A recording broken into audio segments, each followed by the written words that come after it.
We're here tonight to discuss women in design and specifically how women in independent practice can be supported and elevated. Establishing one's own firm is the dream of many in our profession. It's challenging for anyone who attempts to do it, but it seems to be particularly challenging for women, even today. We do, as women, come to these milestone moments in our life too about, choices we have to make about work-life balance and families, and it's complex. When you get out of school and you're in your job, that's school for you, and what you can do is within your office. Somebody's going to a job site, they're testing soils today, can I go? I think that you have to be very proactive to diversify your experience to gain as much as possible. One of the women in my office is a senior associate.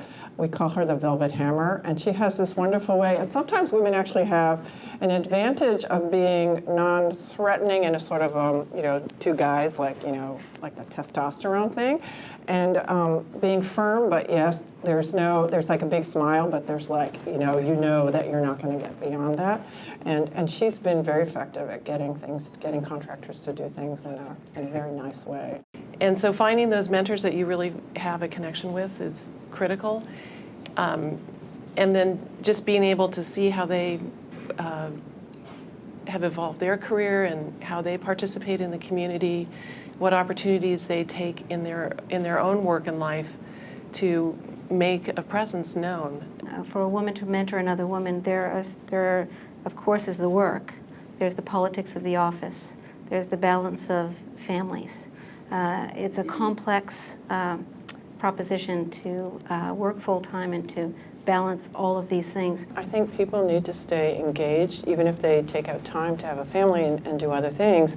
But I think you need to stay engaged, because I think if you're not engaged, then I think a lot of women fall out of many careers. And I think architecture is hard because it's an extremely demanding career. Landscape architecture, I think design's a very demanding career, and it's hard to do it in 40 hours a week. And I think there's a lot of demands in an office. My big idol that I grew up with as a little kid was Pippi Longstrump. And she had this wonderful saying, yes, I have never done that, so I can do that.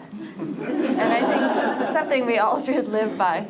I always knew I wanted to have my own office, and to have your own office and to make that step from when you're getting a paycheck every week to going out on your own is a very hard thing, and I actually did it a couple different times, and the first time not very well. I think particularly for a lot of women, we tend to be pretty driven by what we think we need to do, and I'm guilty of this too. I think it's important to step back and look at what you've accomplished and what you've learned from that, and then reset your plan and make more incremental steps towards what you want to achieve with your life.